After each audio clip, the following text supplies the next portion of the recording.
Welcome back, everyone. I hope you had a productive session earlier and took part in the speed networking as well. We are about to enter the final session for day 3, and I am delighted to introduce the chair of this panel, who is Connell Foley. He is the Director of Strategy, Advocacy and Learning with Concern Worldwide, and he leads the organisation's work in relation to programme quality, technical support, research, learning and innovation and advocacy. He's a member of the Executive Committee of the Scaling Up Nutrition Movement, and he also represents the Scaling Up Nutrition Civil Society mechanism within action track of the Food Systems Summit. So I'm going to pass over now to Connell, who will then introduce all the panelists. Have a good one. Thank you very much, Ella, and good morning, good afternoon, good evening, wherever you are in the world. It's great to have you on the conference with us, and I think the discussions have been very productive and interesting so far. So I'm really looking forward to this panel and hearing what they have to say. I'd just like to introduce you first to our panelists. We have first Dr. Ate Sanusi. Dr. Ate is the head of Division of Nutritional Disorders at the Nutrition Department at the Ministry of Health in Niger. We have Farhan Mahamoud, who's supported and accompanied by Bishar Osman Hussein in Somalia. Farhan is the head of nutrition at the Somalia Ministry of Health. You're welcome, Farhan. We're also joined by Grace Funnell, who's a program specialist at UNICEF HQ. And we're looking forward to hearing from all of them. Erin McCluskey, my colleague in concern, will help to translate for Dr. Ate. So thanks, Erin, for that. Just to remind you all, if you have questions, please put them into the Q&A box in English or French, not the chat, in the Q&A box, please. If you're having technical difficulties, and we've had plenty of them, don't be afraid to put them into the chat and our team will resolve them for you. We're hoping we'll get to as many questions as possible in the Q&A, but we won't be able to get to all of them. So we'll try to get to as many as we can. So thank you very much. I'm looking forward to it. So let me start with perhaps Dr. Ate. In your country, just give me, what is the biggest 1 or 2 challenges to ensure wasted children have access to the treatment services they need? Just the top 1 or 2. Dr. Ate, est-ce que vous êtes là?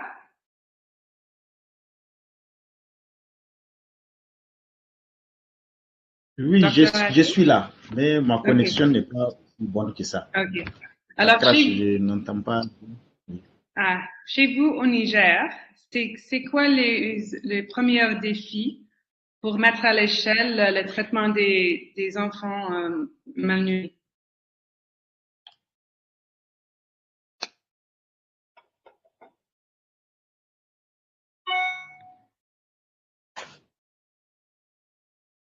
Oui, je n'ai pas entendu la question. Ok. Oui. Chez vous au Niger. Est-ce que vous m'entendez? Oui, on vous attend. Oui. Oui. Est-ce que ça va? Oui, ça va. Maintenant, je vous entends. Ok. Oui. Alors, chez vous au Niger, c'est quoi les plus grands challenges, les plus grands défis pour mettre à l'échelle le traitement des enfants malnourris? Le traitement des enfants, pour mettre à l'échelle. Oui. Les traitements, oui. Bon, actuellement, nous sommes à l'échelle. Hein. Actuellement, toutes les formations sanitaires prennent en charge les enfants malnutris, comment on dit, que ça soit aigu ou modéré. Maintenant, au fur et à mesure que nous avons avancé dans cette prise en charge, donc nous avons eu des défis en termes de financement.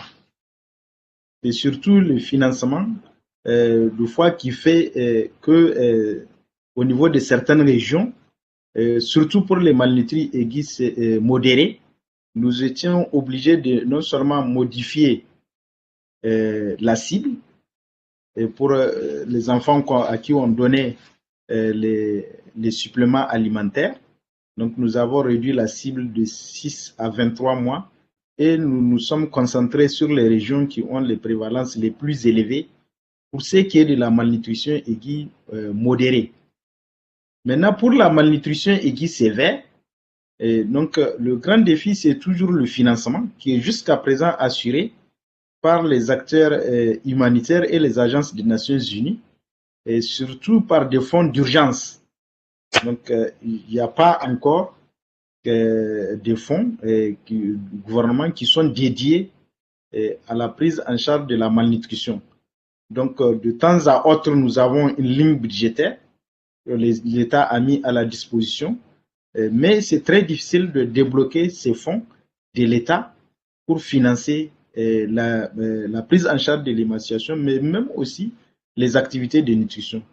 Nous sommes toujours dépendants, jusqu'à présent, des fonds d'urgence, des fonds humanitaires, et pour la prise en charge du traitement de l'émancipation. Donc, ce sont un peu les défis en dehors de ces financements. Le pays étant aussi vaste, il y a aussi l'approvisionnement en intrants, parce que vu la superficie du pays, plus d'1 million de kilomètres carrés, comment la population est dispersée, et pour atteindre chaque enfant, c'est aussi difficile. Maintenant, il y a le troisième défi aussi en termes de couverture, parce que la couverture des formations sanitaires, il n'y a que 51% de la population qui sont situés dans un rayon de moins de 5 km de CSI. Maintenant, ça veut dire que les autres 49% n'ont pas accès facile aux soins. Donc, il faut développer d'autres stratégies pour les atteindre. Là aussi, c'est des défis et ça coûte aussi des fonds. Donc, il faut des stratégies innovantes pour voir comment on peut aller vers ces populations et pour assurer leur prise en charge. Donc, voilà un peu les trois défis sur lesquels nous sommes confrontés pour la prise en charge des enfants malnutris. Bon, merci, voilà. Dr. Merci. Merci.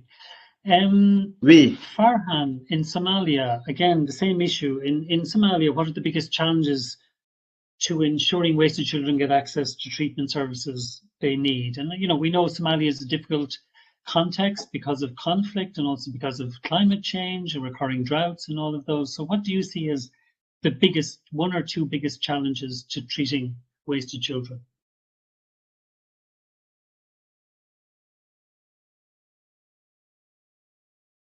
Je n'ai pas bien capté la question. No, this question is for Farhan in Somalia. Erin, do you want to say? C'est pour la Somalie. La question, c'est pour la Somalie. Ma connexion apparemment n'est pas bonne. Oui. La question, c'est pour la Somalie. Oui. Farhan? Yes. What are the biggest one or two challenges to ensure that the wasted children in Somalia get treated? Yeah, thank you very much. When it comes to the supply management for the management of the West in Somalia, you know, the supply system or supply chain, it is not government owned or government management in the system. One, it is managed by the UN agencies or the implementing partners. That is one thing.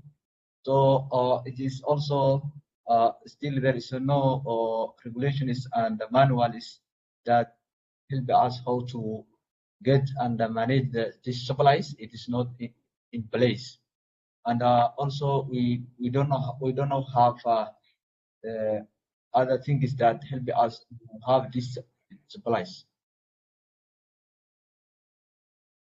Okay, interesting. So, yeah, go ahead, Bishop. If I complement and what Farhan said is that one of the biggest challenges is funding opportunities across the country, and due to the recurrent droughts, the conflicts, and the displacement, is inducing a huge burden of malnutrition. As you may have seen in our presentation, you will find the nutrition burden is above the 10 or up to 15. So that indicates a challenge ahead.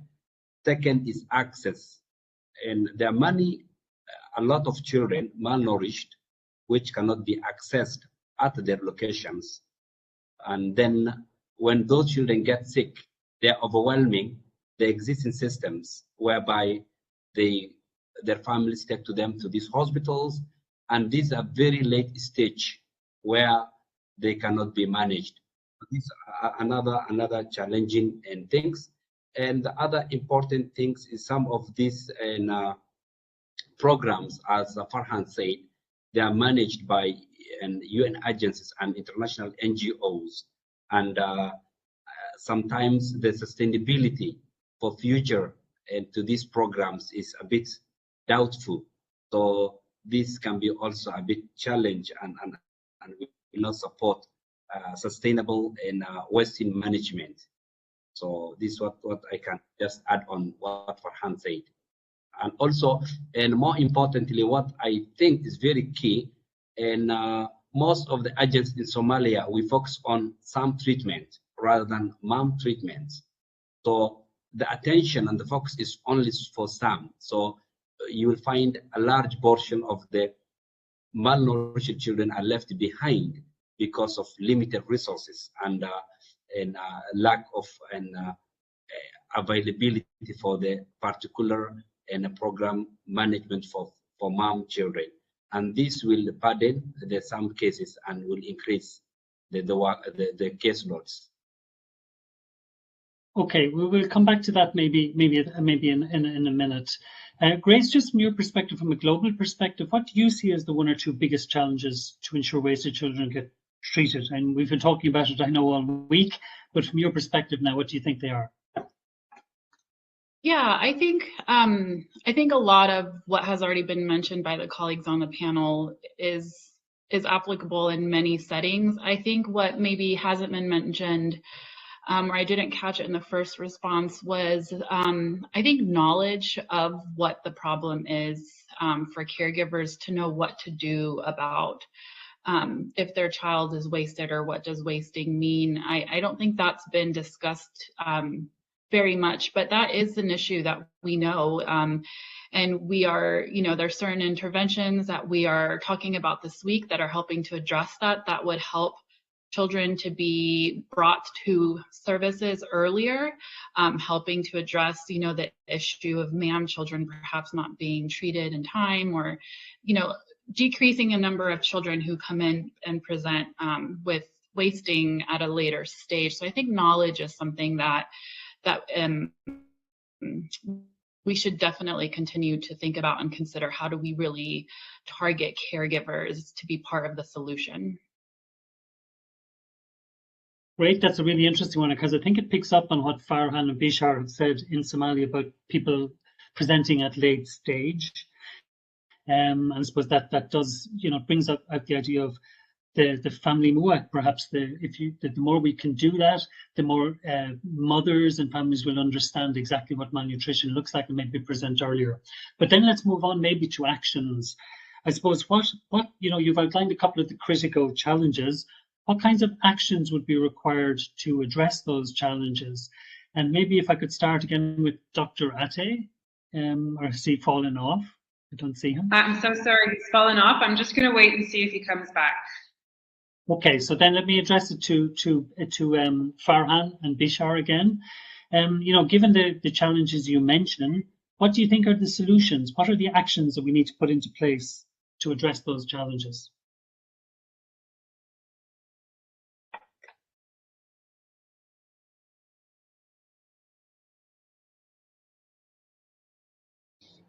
And over to us, over to Farhan, or? Over to you, Bishar and Farhan. Yes, please. Yeah, you are a little bit breaking. If you can come on again, the same question, please. So you outlined some of the key challenges. So what do you think are the critical actions we need to take to address those challenges? Okay, I will start and Farhan will complement. And one of the things I think is the fundamental is the proper engagement with community involvement to the nutrition programming. For example, engagement with community health workers, and which will help early detection and proper treatment. And the second I will propose is the multi-sectoral engagement with other sectors of the nutrition, particularly nutrition-sensitive programming is a very key, which I think will address some of the key challenges. CMAM programming is also a key element to enable to address those challenges. And more importantly, I think the government and the institutions to build their capacity and have enough or substantial resources to able to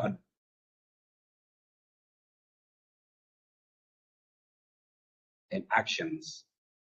That's the couple of points I will address on that, and I will give to Farhan if he can add one or more.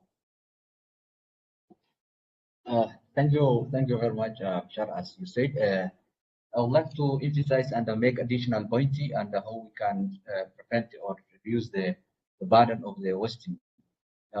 Mostly we are focusing on the treatment and others to treat the SAM or MAM. So, but we are going to emphasize the level of prevention. So we have to increase the community mobilization through the IYCF or MICAN to prevent the effect of the malnutrition to the vulnerable people to lead to for wasting. So now Minister of Health have a program which is called Female Health Workers. So this program also focusing on the community reach. So they go to the field and sensitize the community and they teach how to prevent, how to know the value foods that have nutritional values. They are learning the community how to get nutritional values, how to prevent the nutrition through the different kinds of cheap foods.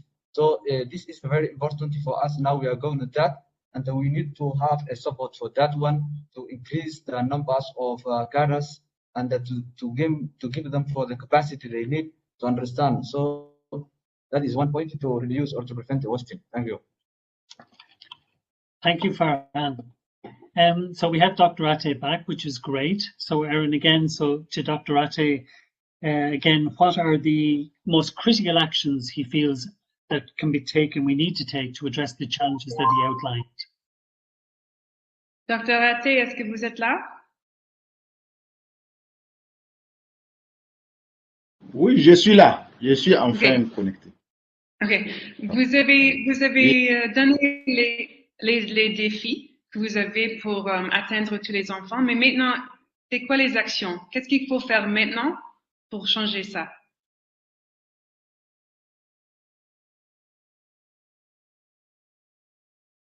Ok, merci pour la question. Maintenant, j'avais cité 3 défis, les financements, aussi l'approvisionnement, mais aussi l'extension de la couverture jusqu'au niveau communautaire. Maintenant, pour ce qui est de l'extension de la couverture jusqu'au niveau communautaire, donc nous savons qu'au Niger, nous avons aussi l'approche ICCM. Donc, nous pensons que dans l'avenir, nous allons aller vers un renforcement des capacités de ces relais ICCM pour leur permettre de faire la prise en charge des enfants malnutris. Ça va nous permettre à long terme de rapprocher les services de prise en charge de la population. Et au fur et à mesure aussi, le pays est engagé dans la transformation progressive des cases de santé qui sont les établissements de premier niveau des soins, mais qui ne sont pas tenus par des agents qualifiés. Donc, au fur et à mesure, l'État est en train de les transformer en centres de santé intégrés. Donc, du coup, dès qu'ils sont transformés, automatiquement, nous apportons les services de prise en charge de la malnutrition. Donc, nous pensons qu'en jumelant ces 2 options, nous allons encore aller plus vers la communauté.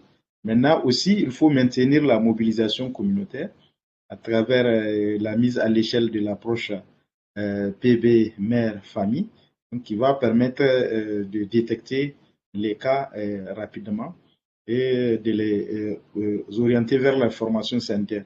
Maintenant aussi, il faut renforcer les dépistages de masse. Donc, nous avons déjà intégré lors des campagnes de masse, en ce qui concerne la chimioprophylaxie du paludisme saisonnier, les dépistages de la malnutrition pendant les saisons de haute transmission qui correspondaient aussi au pic de la malnutrition. Donc, nous faisons aussi les dépistages lors de ces campagnes de masse pour aussi détecter les enfants et les amener vers les formations sanitaires. Donc, ces stratégies de couplage avec les événements de masse vont nous permettre de détecter et améliorer la couverture des enfants masse. Maintenant, pour ce qui est de l'approvisionnement, je le disais tantôt, le gouvernement a élaboré un plan d'approvisionnement qui sera piloté au niveau des 6 districts du pays. Et nous pensons qu'à long terme, cela sera, comment on dit, va s'étendre sur l'ensemble du pays. Maintenant, par rapport au financement, nous avons élaboré aussi une feuille de route au niveau du gouvernement qui a été adoptée en Conseil des ministres pour voir comment on peut faire la transition pour assurer la prise en charge le financement de la prise en charge de l'émaciation par les fonds gouvernementaux, au moins à hauteur de 50% des fonds humanitaires à l'horizon 2029. Donc, ce sont un peu les actions que nous comptons mettre en œuvre pour un peu, comment on dit, relever les différents défis que j'avais tantôt soulevés. Maintenant, il y a aussi les autres approches de simplification du protocole. Nous pensons qu'à long terme, aussi, quand les essais seront concluants, donc ça va aussi nous permettre d'alléger un peu la charge et la pression au niveau.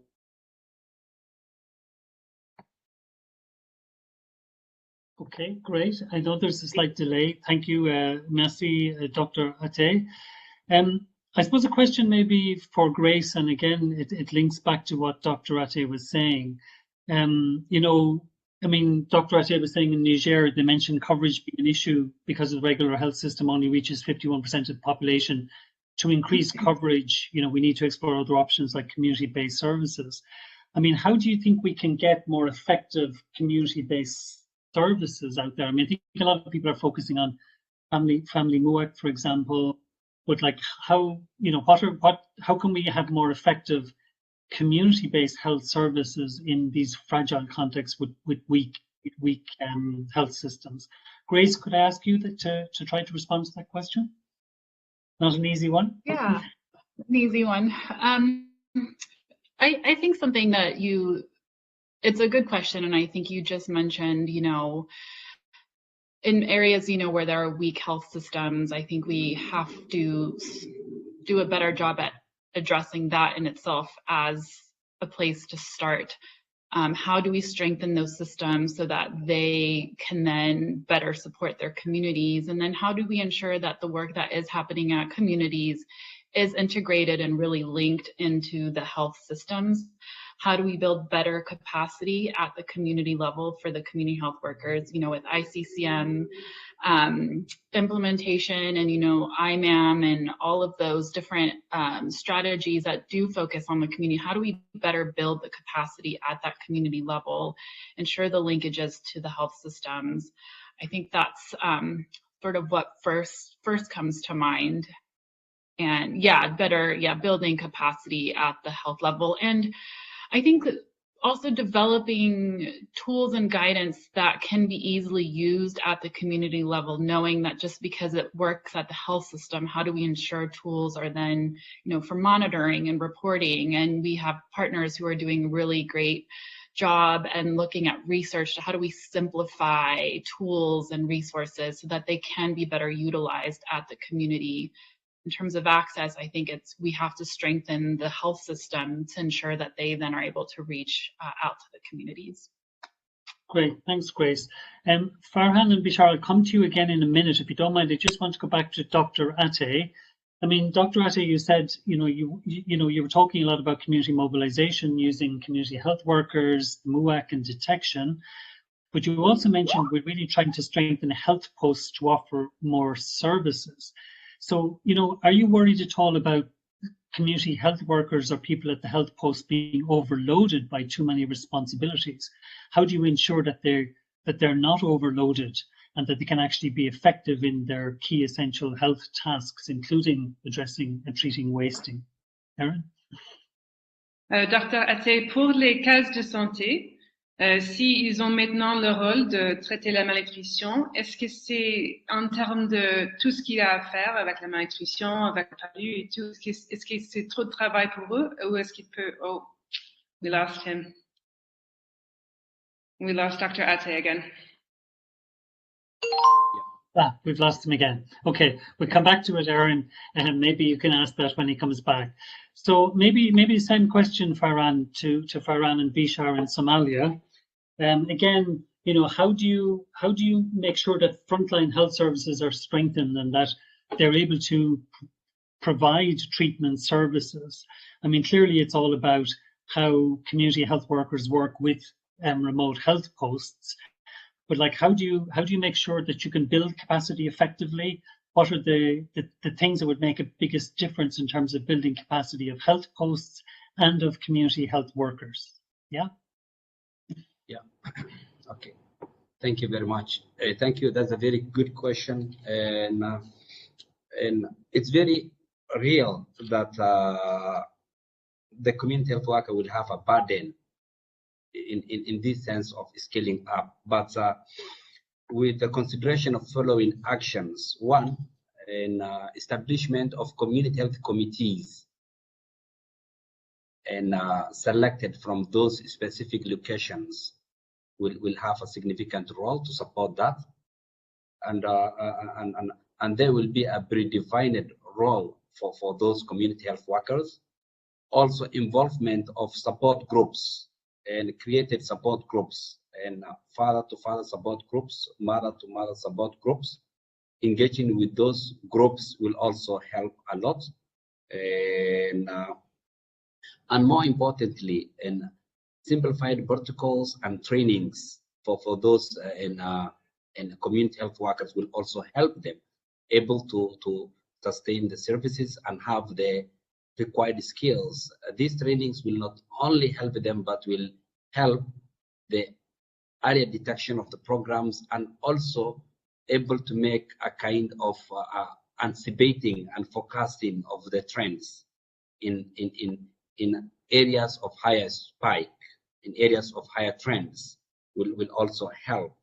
And what I think will also very important is the family work, which are selected among the families whose children are enrolled, so that at an earlier stage, parents are able to identify the nutrition status of their children, and that will allow them for timely treatment. And with that link, it will able to reduce the workload from the community health worker. So in this front, it will not only be a role for the community health worker, but families are also understanding the malnutrition signs, and then in a very early time they can just call the community health worker or contact with the community health committees. The other important thing is that the mapping of the communities living in that area, so that you can project as a facility level the trends and the expected and health situations in a given period of time. That's what I think. I will give to Farhan, maybe if he can add one or more. Great, thanks, Bishar. Thank you very much. I think if I'm wrong, the question is how to improve the capacity of those female health workers or community health workers who are going to mobilize the community level. I think recently, Minister of Health, the Federal Government of Somalia developed harmonized curriculum training for community health workers. This training manual contains different chapters.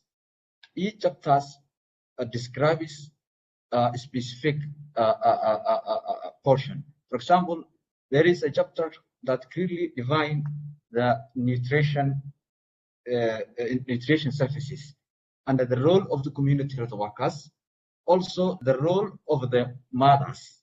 So before they go to the field or starting the sensitization of the community, this training, these community health workers or female health workers were trained, were given a sensitization training and how they can deal with those mothers or in the community.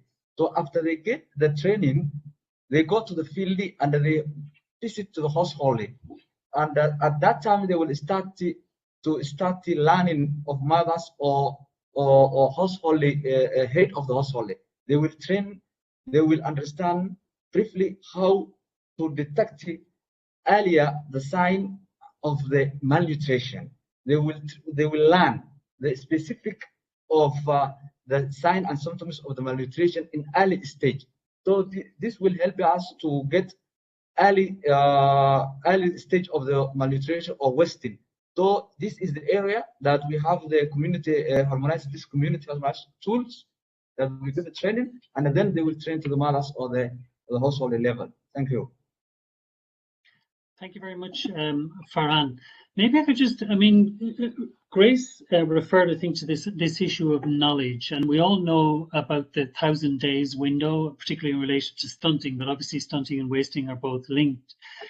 I mean, is a barrier, this is one of the questions came in the chat box, is a barrier to treatment and prevention of wasting the fact that so little attention has been given to in utero and in the first 6 months? So again, you know, during conception and in the first 6 months. Is that really important also in terms of the prevention of wasting? Do we need to do much more education about having, you know, the right birth weight, the right foods during conception and in the first 6 months? Grace, can I throw that one at you first?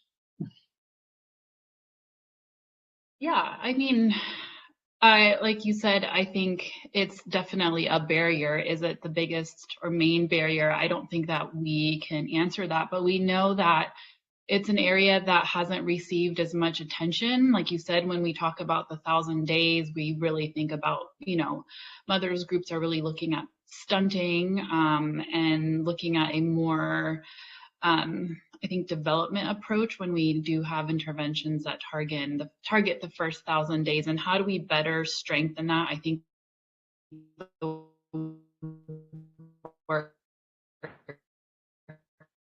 lot of attention to this area. Okay, thanks, Grace. I think you broke up a little bit again. Don't worry. So again, I mean, I think that does link back though to Farhan and Bishar. Farhan, you talked a little bit about the importance of prevention and infant and young child feeding. It's exactly this point. You know, do we need to be looking at more education around the first 1,000 days, which we know, you know, will be really important? Or do you think, again, a bit like Grace, that maybe it's not the biggest issue for wasting, that it's much more focused on stunting, even if there is a link between them? Do you think that that's an investment we need to make? Or do you think there are actually more priority interventions when it comes to addressing or treating wasting?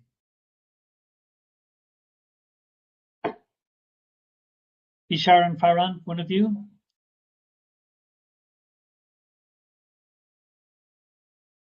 Well, I can't hear you, Bishar. Are you on mute? Sorry. That's good. Thank you. Thank you very much. This is a really very interesting question, and I concur what our colleague said. But what I think to invest is just on terms of education and exclusive IYCF educations at an early stage of expectant mothers at their follow-up visits at the antenatal care. That will be a key and will help them. And secondly, what I think to invest is in scale up the IYCF promotion activity at community level and also at facility level. This will give mothers to have that kind of knowledge, not only in giving this awareness, but also in facilitation of the nutritious products that these mothers require throughout during this period of pregnancy, and then that will enable the first 1,000 period of that child will have better chances to grow well and will able to withstand the future and anything that can lead and that infant to malnutrition. So that's what I think will be very key to invest. Yeah. Okay, thank you very much. Maybe if I just go back to Dr. Ate again, it's great that he's joined us again. Maybe I'm just interested in remuneration of community health workers. I mean, clearly we're expecting an awful lot of community health workers. What we need for. Sorry, Farhan. Sorry, go ahead, Farhan. I beg your pardon, I cut you off.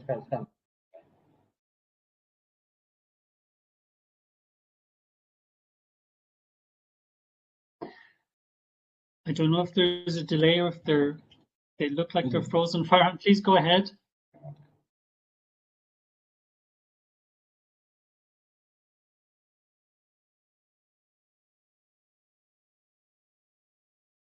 I'm just allowing for the delay. Can you hear me, Bishar and Farhan?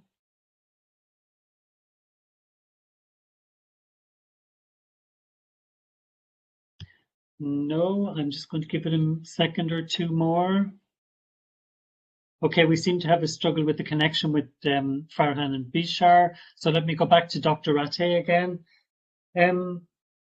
I'm just interested again in the effectiveness of community health workers. And obviously one of the big issues, and I think it's been brought up in a number of countries like Mali, is remuneration of community health workers, you know.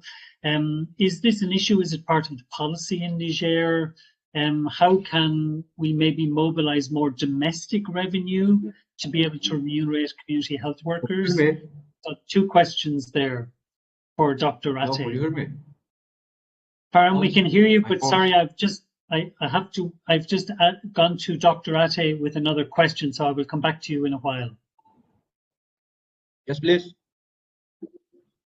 Dr. Ate, la question c'est pour vous. C'est la rémunération des agents de santé qui sont basés à la communauté.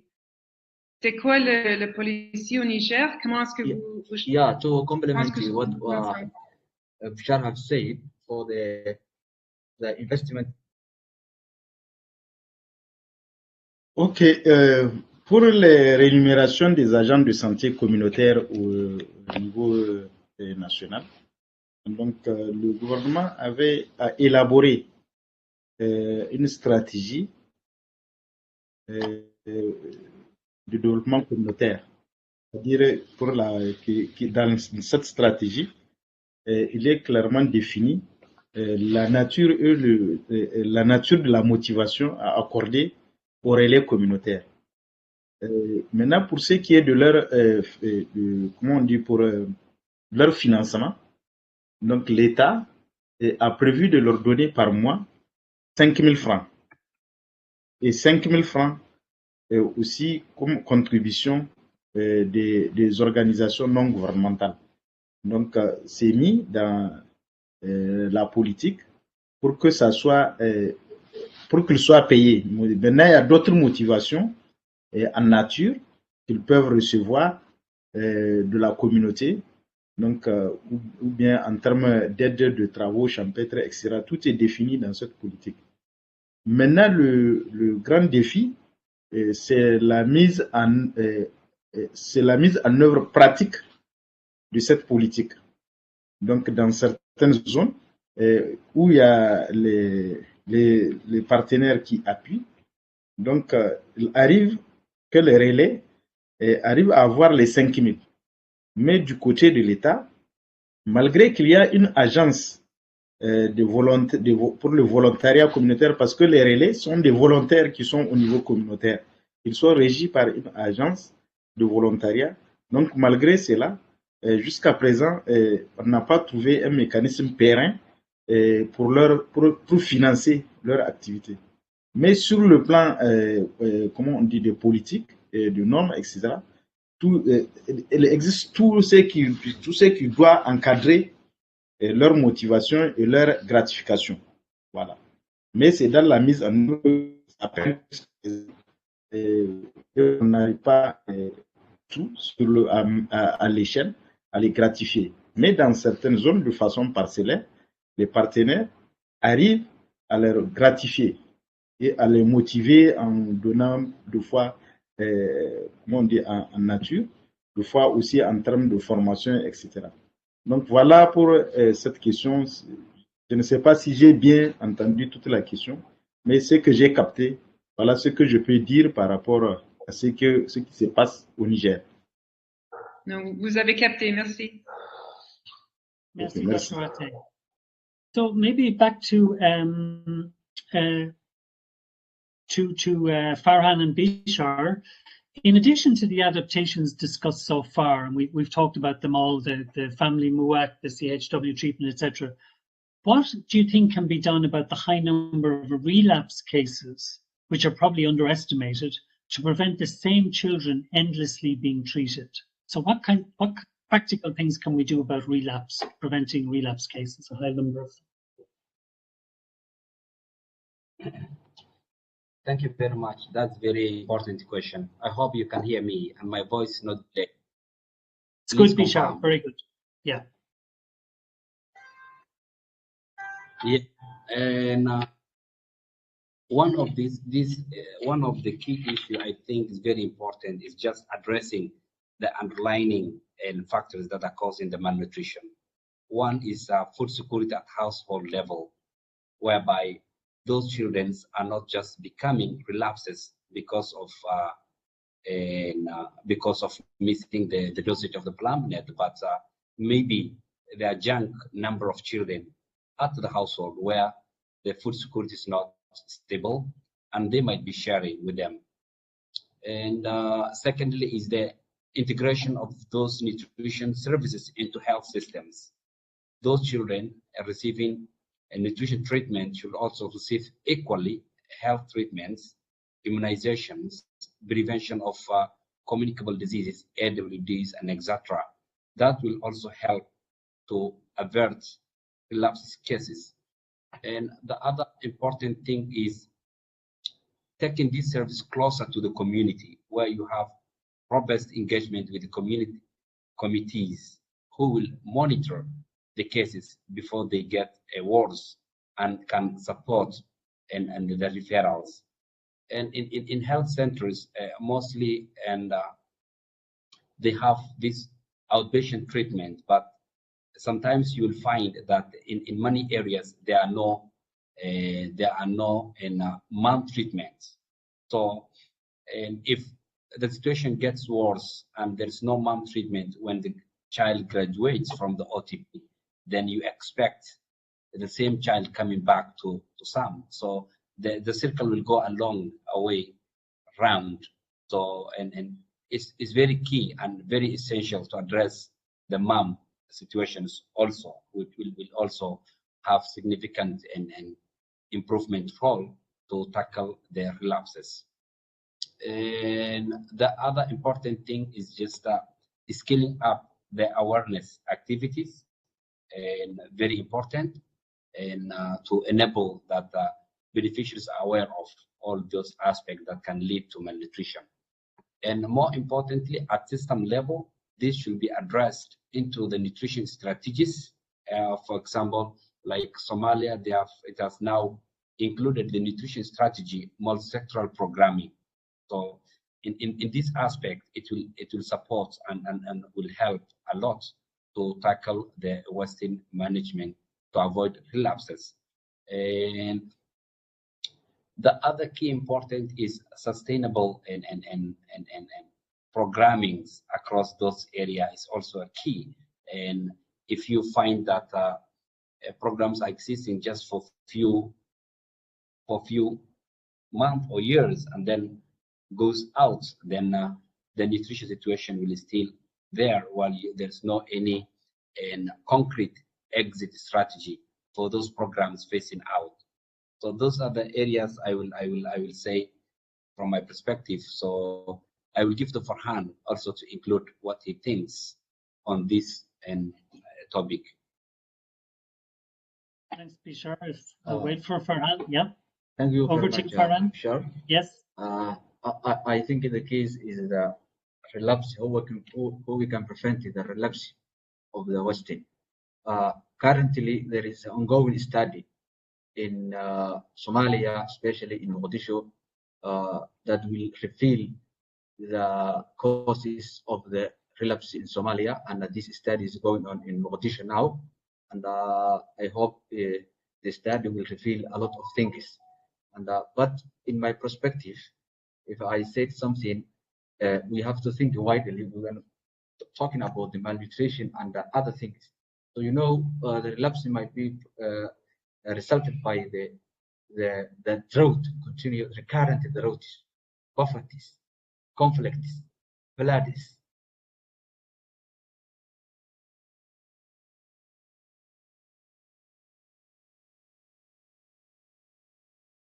I'm just waiting to see if it'll come back. There's a bit of a delay. I'm not sure.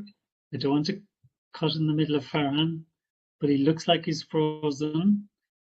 So Grace, I don't know whether it's a fair one to ask you, but again, what kinds of things do you think we should be doing to address this issue of high rates of relapse and preventing the same children presenting over and over again?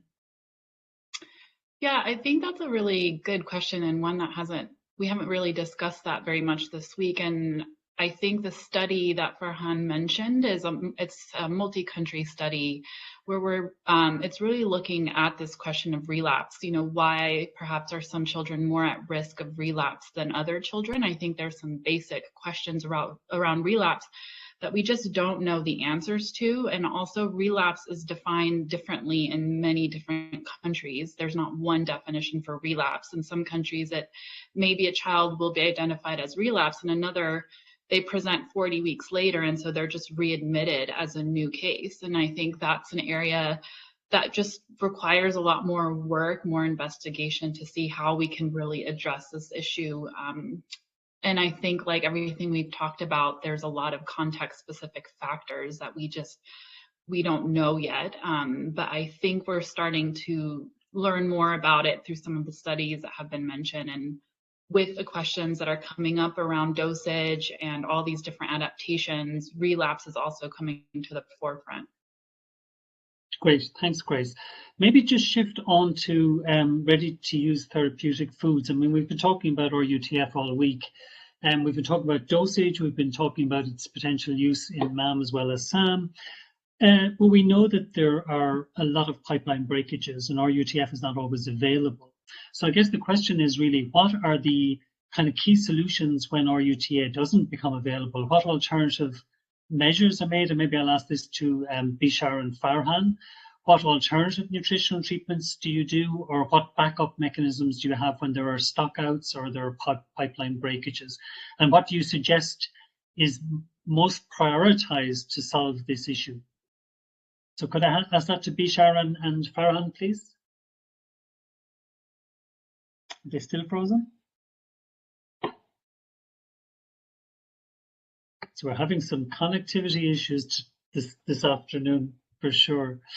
They're frozen, and I think we've lost Dr. Ate as well. Okay, so maybe Grace, it'll be a bit of a discussion between the two of us for a wee while. Maybe Aaron can chip in. Yeah, I mean, you know, I think if you look at countries like Ethiopia and India, for example, you know, they have invested a huge amount in frontline cadres of community health workers. Why do you think that's not happening in other countries? Is it just because of financing, or do you think there's other reasons like governance, leadership? Why do you think, or do you think it's something that can be replicated in other countries, or are they very particular to the types of the health systems in places like India and Ethiopia? Have any sense of it at all? I do think that financing is probably always going to be in the top three answers, no matter what country you go to. We've seen places where I think it was mentioned that there are other ways to compensate community health workers, but we expect so much from this frontline cadre of workers. And by, you know, the more we realize needs to be done in these communities, the more we add to their workload. And as long as they're not viewed as an essential part of the health system, I think this will continue to be a challenge. And where we have been able to involve them in different ways, I think we haven't yet maybe properly defined how to replicate those factors of success in other settings. But I think at the end of the day, it's financing and perhaps education, which is tied to that. You know, how are we ensuring that we're building the capacity? If, you know, someone only gets a training once and there isn't a refresher training until the next NGO comes in 2 years later, they're going to lose probably momentum as well, but also knowledge. You're saying the same 6 messages over and over for 6 months without having new material to work with. That's pretty discouraging, I would imagine. But I do think financing, until we sort that piece out, I think this is going to continue to be a challenge. Okay. Erin, do you have any perspective on it?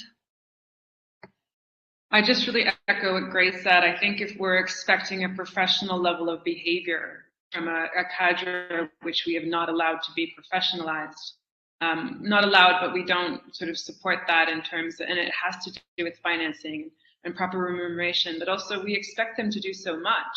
And we also, in some places, don't let them prioritize at a community level what they really need to be addressing. And so I think we need to trust them. We need to be able to arm them with the tools they require, and we need to trust them, and we need to pay them properly. And we need to support them. Sometimes all they want is a supportive supervision visit and some, you know, sort of dialogue with a supervisor, and that is quite motivating as well. So I think it's in terms of just recognizing they are a professional level of the health system and supporting appropriately. Yeah. So there's a question in again from the Q&A from the participants. Somebody would like to know the opinion of the panelists on the opportunity of the universal health coverage agenda to integrate essential actions in nutrition, including the treatment of undernutrition, and to make it universal access, which is the promise that the UHC proposes. You know, this can be an opportunity to ensure that nutrition is part of the discussion on health policy and financing. I would have thought that sort of because of SUN and because of the commitment to the World Health Assembly targets already, that's been part of the agenda. But do you see much of a promise or an opportunity in the opportunity of the universal health coverage agenda? Or do you think it's already pretty much integrated into that? Grace, could I start with you? I would say it's pretty much integrated, but I don't really have enough visibility, to be really honest, on the UHC conversation to date. So I don't think I can really speak to that. That's okay. Erin, have you any perspective on it? I think it's at a policy level. I think it may be here. Oh, we have everyone back, so you probably don't want to hear from me. Let's talk to our Ministry of Health colleagues. Okay, I think I was. We were not able to hear the last speaker. It was breaking too much. Yeah. So we were not able to hear anyone. So please. Okay. I think if we could ask Dr. Ate again, Erin, just about the issue about relapse cases. What do they do to prevent relapse cases there, so you don't have to send children presenting for treatment over and over again? Yeah. Dr. Ate, est-ce que vous êtes là? C'est une question de rechute. Okay, c'est une question de rechute des enfants qui étaient dans le traitement puis ils ont rechuté. Qu'est-ce qu'on peut faire pour sorry, Connell, what's the question? How do we stop relapse? I'm sorry. Yeah, basically, yeah. How do we deal with relapse? There's relatively high rates of relapse, so how do we really reduce that and stop the same kids presenting over and over? I apologize. Dr. Ate, qu'est-ce qu'on peut faire pour diminuer le taux de rechute des enfants?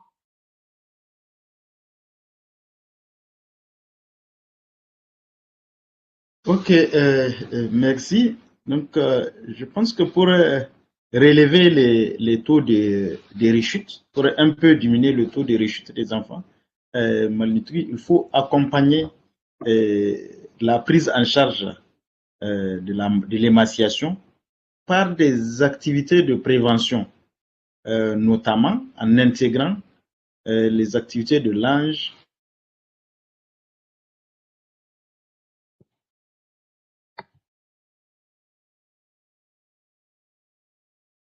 give it a second, Aaron. See if he comes back. Apologies to all participants. There's nothing we can do about internet connectivity across the world. We just have to bear with it and deal with it. I don't think we're going to get Dr. Ate back by the sounds of it. So I think then maybe we move on to a final question. And the final question links a little bit to what Farhan and Bishar have already spoken about in relation to prevention. You know, treatment and prevention are both linked, obviously. But we have, this year is a really particular year because we not only have Nutrition for Growth Summit at the end of the year where people will be making commitments to nutrition. We're obviously in the Decade of Action, but also we have the Food Systems Summit. Now, when we talk about things like prevention, we're immediately getting into food security issues and food systems issues. So I suppose my question really is more, you know, what kinds of game changers do you think in the whole food systems area would be most useful in terms of addressing wasting as well? I mean, so that's not an easy question. And when I say game changers, there are things that we think can be scaled up quickly. So it's kind of two parts. One is, are there particular things in terms of the treatment of wasting that you think could be scaled up easily? What are they?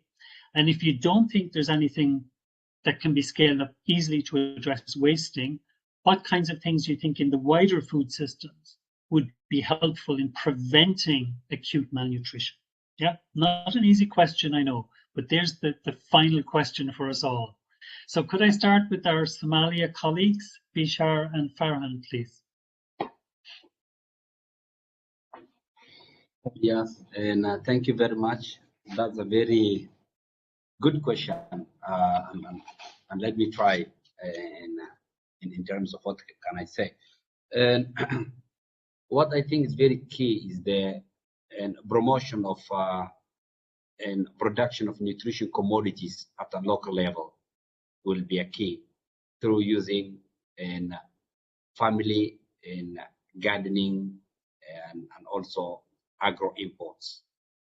And the other aspect I would think is a key will be in supporting in terms of the strengthening the food security level at household level, and in terms of food production treats to the kids that will enable them to have a proper nutrition food. These are the two key things that I think will make sense. Secondly, and if we are looking for a long-term impact, and we might need some review on the existing policies and strategies to incorporate the food production systems within the systems of the policies in the governments and institutions to support that will make future and improvements. But a stand-alone intervention will not support the food security system. So what I think very important is integration of the food security system into the existing policy will definitely support. Okay, thanks, Bishar. Has Farhan any views on this one?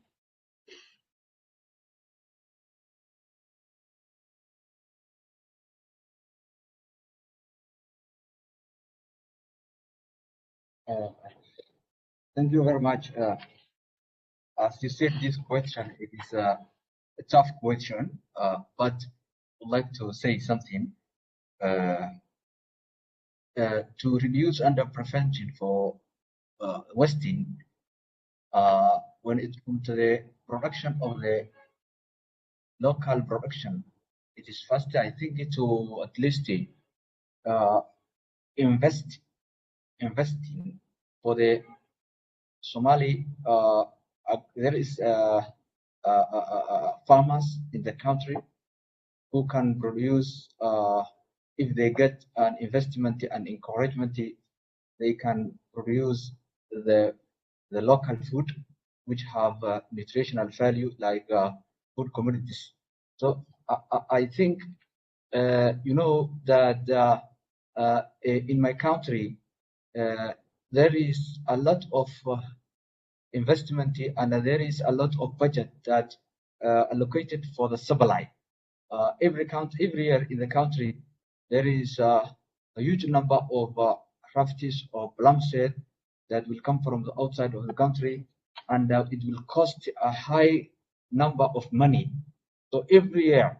So I think if we think and have come up with a plan that can invest and encourage the Somali farmers to have at least the production, local production to increase, because of, you know, in my country there is a farmers which have a river, there is a rainfall that can increase the local production.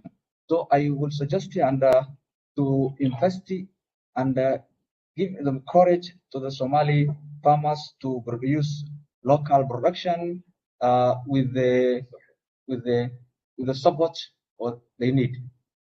Thank you. Thanks, Farhan. Of course, we would want to see greater local production, and of course, a greater production of diverse foods, right? Not just staples.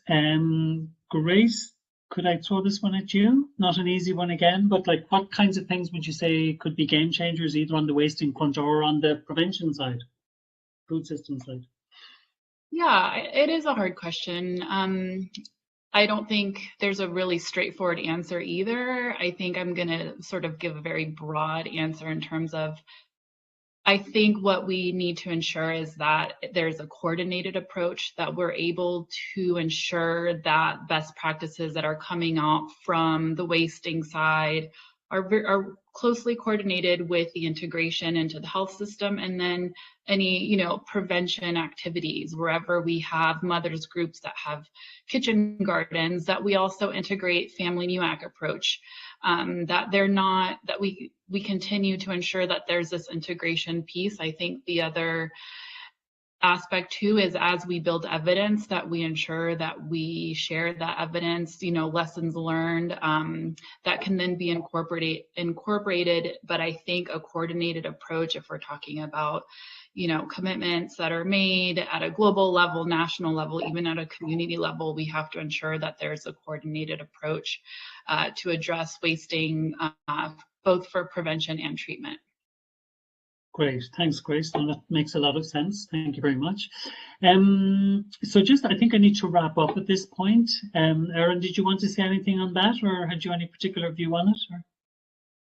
I just wanted to say that I think that in a lot of the contexts where we work, I would challenge us to maybe demedicalize our approach to moderate wasting. And I think if we demedicalize it, we'll invite more innovation around it. If we can't, I feel like we keep on trying to put it within a health system, within the health system in a lot of these places, and I'm not sure that we're going to get very far where we are right now trying to do that. I think if we demedicalize our approach, we invite innovation, we might move more on these types of wasting. That's all I wanted to say. Thanks, Erin.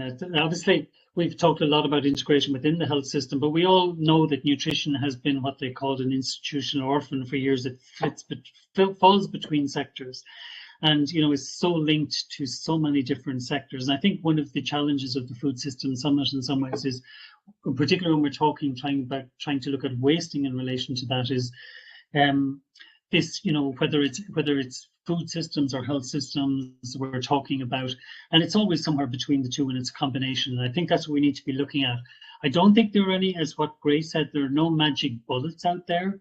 It's probably a lot of hard concerted work, trying to scale up things that we know work and that there's evidence for. And I think the family MUAC and the community health worker end of things definitely coming through very strongly. And I think Steve Collins said it as well, keep the community part in CMAM. Let's not forget that that was one of the reasons that we have got coverage up. It's a matter of how can we get coverage up further. And I would just like to finish up today by throwing everybody that challenge about this, that the intent of this conference was all about saying, coverage is very limited. How do we get it up? What are the things that can be scaled up? And we need to keep asking ourselves that question, and hopefully that will come through again tomorrow and in the final wrap-up sessions and in maybe the final panel. But just to say thank you very much to Farhan, Mahamoud, and to Bishar Ousmane Hussein from Somalia for joining us today and for sharing your views from Somalia, to Grace Funnell from UNICEF, to Erin from Concern, and to Dr. Ate Sanusi from Niger. Unfortunately, we had problems with connections, but that's what we live with. Thank you all very much. Just for tomorrow, just to remind you again, to log back on tomorrow morning, the same way as usual. And we will again give feedback what came out of today. First thing tomorrow, Ella will do that for you. And just to say thank you everybody for participating, and we will see you all again tomorrow. Thank you very much and take care. Bye-bye. Thank you. Thanks, Connell. Bye. Bye-bye.